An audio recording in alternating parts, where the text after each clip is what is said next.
Well, good afternoon, everyone. As President Trump announced yesterday, United States Joint Special Operations Forces conducted a successful raid on Saturday night, resulting in the death of Abu Bakr al-Baghdadi, the founder and leader of ISIS. This operation was the culmination of a multi-year interagency effort to find him and then capture or kill him. Baghdadi and the thugs who follow him were responsible for some of the most brutal atrocities of our time. His death marks a devastating blow for the remnants of ISIS, who are now deprived of their inspirational leader, following the destruction of their physical caliphate earlier this year. I want to thank our brave service members who took part in this daring raid, along with our interagency partners who supported the mission. There is no guarantee of success in an operation with this level of difficulty, and President Trump knew this when he made the bold decision to order the raid, confident in the expertise of our forces. Our service members conducted themselves with incredible skill and professionalism, and they executed the raid in all of its facets brilliantly. Not a single United States service member was killed in this high-risk operation. Despite Baghdadi's death, the security situation in Syria remains complex. Multiple state and non-state actors continue to vie for control of territory and resources within the country. As we have learned from our recent history in the Middle East, it is very easy to get drawn into continued conflict if our objectives are not clear. Acting as a police force out to solve every dispute is not our mission. Our mission in Syria today remains the same as it was when we first began operations in 2014, to enable the enduring defeat of ISIS.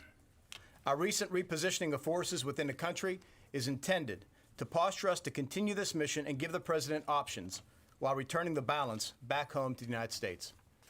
Those who remain will continue to execute counterterrorism operations while staying in close contact with the Syrian Democratic Forces who have fought alongside us. Additionally, the United States will retain control of oil fields in northeast Syria. At the height of Baghdadi's reign, these oil fields provided ISIS with the bulk of financial resources used to fund its terror. U.S. troops will remain positioned in this strategic area to deny ISIS access to those vital resources.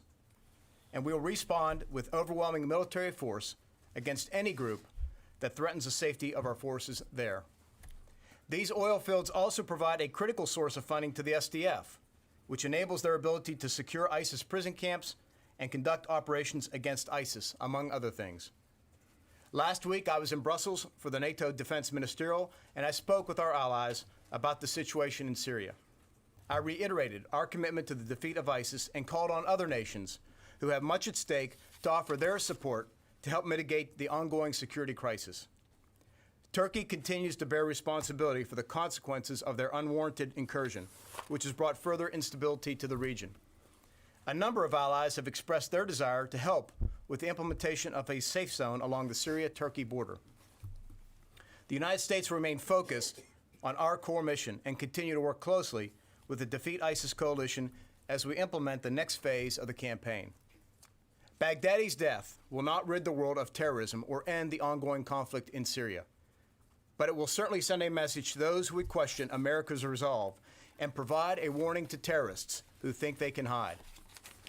The United States, more than any other nation in the world, possesses the power and the will to hunt to the ends of the earth those who wish to bring harm upon the American people. Saturday's operation is just one example of the incredible determination and great skill of the United States military. I'll now ask General Milley to provide you with some additional details on the operation. Thank you. So good afternoon, everyone. As Secretary Esper stated, United States Special Operations Forces under the command and control of United States Central Command, General Frank McKenzie, conducted a counterterrorism operation which resulted in the death of the founder and the leader of ISIS, Abu Bakr al-Baghdadi. Intelligence from numerous organizations throughout the Department of Defense and across the entire interagency identified the target location approximately 4 miles from the Turkish border in Idlib province of Syria. In order to reduce the risk to U.S. forces and prevent miscalculation and escalation, an action consistent with operations in the past, we coordinated with appropriate militaries and other organizations in the region through established deconfliction mechanisms. During the mission, U.S. forces were infiltrated by helicopter and once on the objective, secured the target compound. The assault force was engaged with small arms fire, and the threats were quickly eliminated. Our forces isolated the compound and protected all the non-combatants. While clearing the objective, U.S. forces discovered al-Baghdadi hiding in a tunnel. The assault force closed in on Baghdadi and ended when he detonated a suicide vest. Baghdadi's remains were then transported to a secure facility to confirm his identity with forensic DNA testing. And the disposal of his remains has been done and is complete and was handled appropriately. The success of this complex operation is an incredible testament to the professionalism of the men and women of the Joint Force and our interagency partners in their courage and their bravery. They put themselves in harm's way time and time again to protect our great country. The Secretary and I will now take your questions. Thank you. Mr. Secretary, you mentioned the oil fields and securing the oil fields in the east of Syria. Has the deployment of reinforcements that you announced last week begun? And could you describe more fully what you intend to do there? We have begun deploying, repositioning additional assets into the vicinity of Dar al-Zarwa. As I said the other day, includes mechanized forces and other types of forces.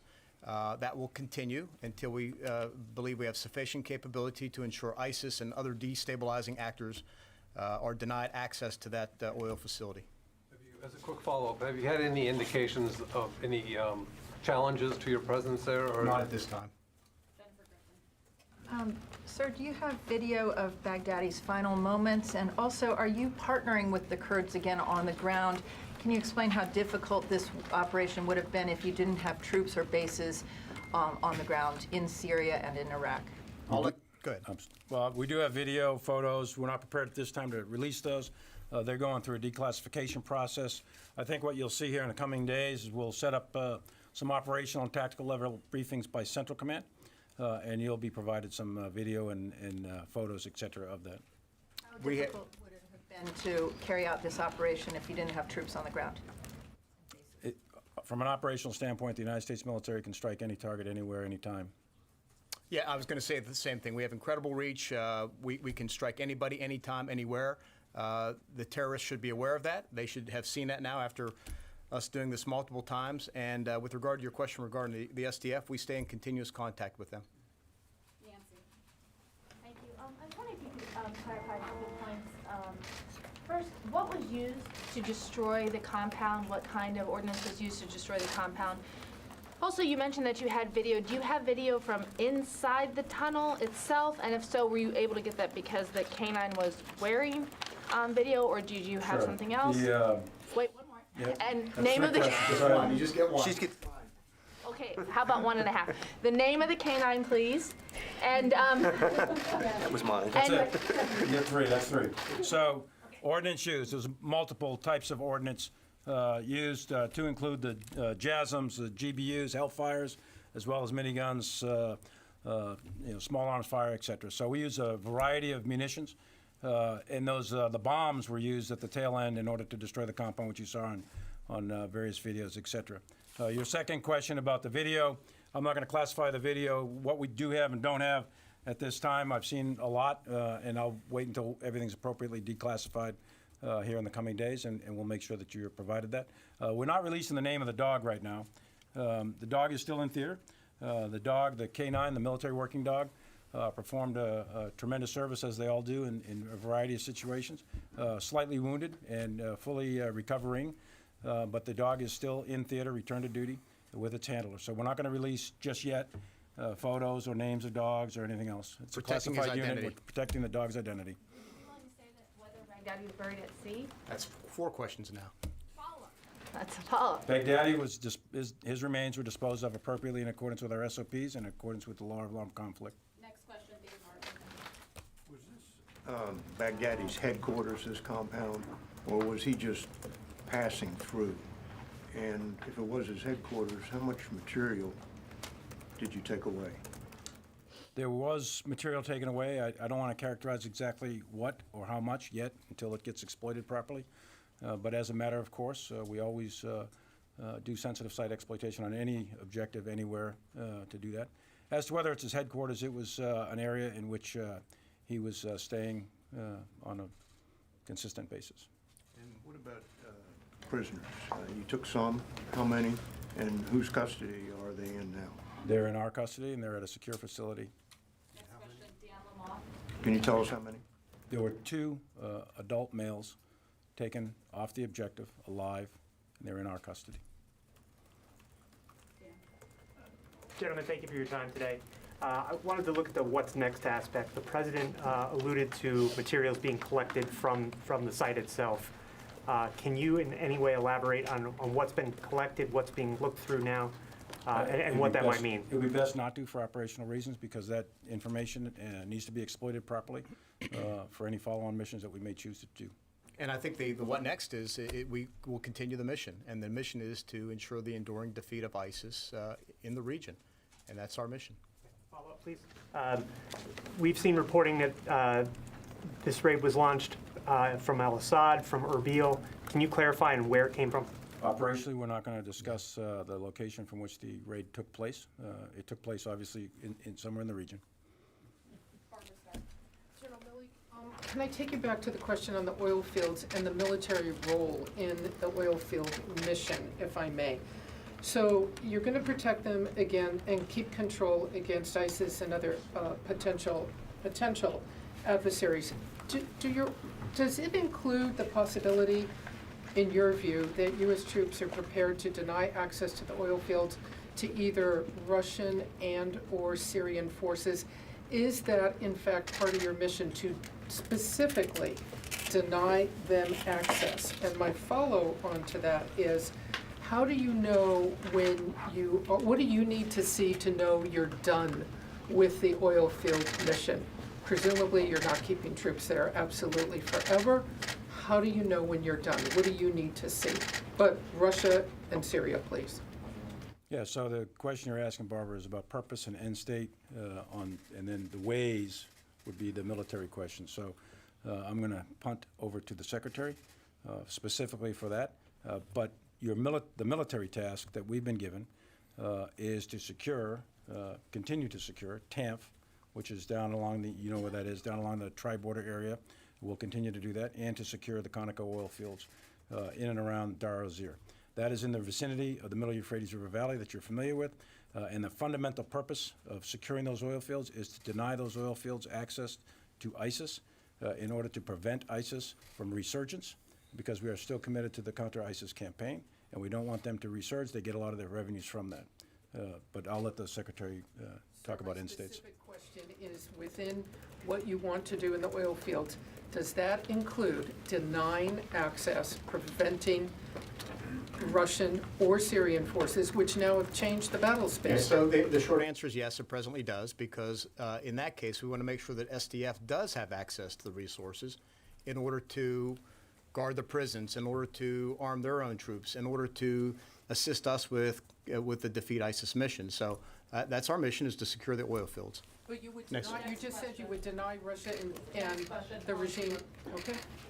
General Milley, President Trump described yesterday Baghdadi whimpering and crying before he died. Can you elaborate or confirm those details?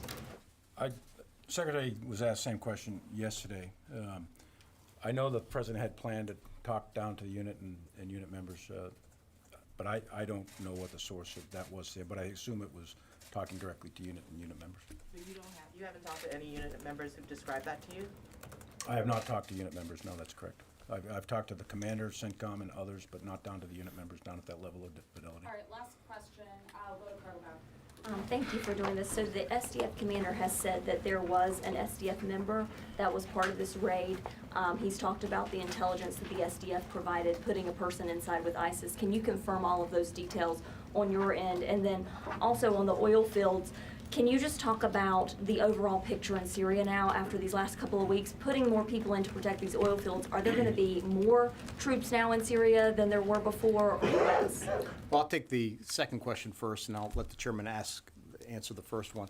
Look, we're as I said, we're reinforcing our position at Dar el-Zir, that area.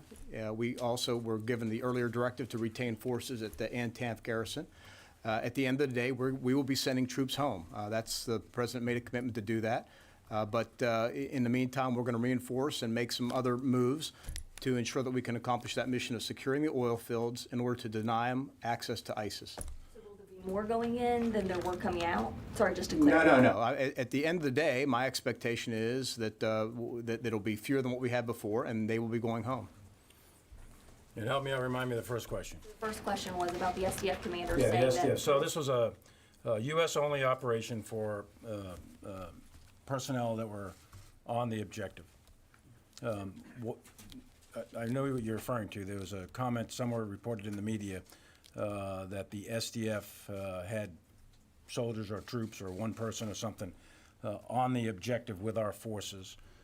I'm not going to comment on what may or may not have happened with the SDF on the objective, the actions on the objective, the aircraft coming in, the aircraft overhead, and the soldiers conducting the assault was a U.S.-only operation. All right, thanks, guys. If you have any follow-ups, you can come to me and Mr. Hoffman.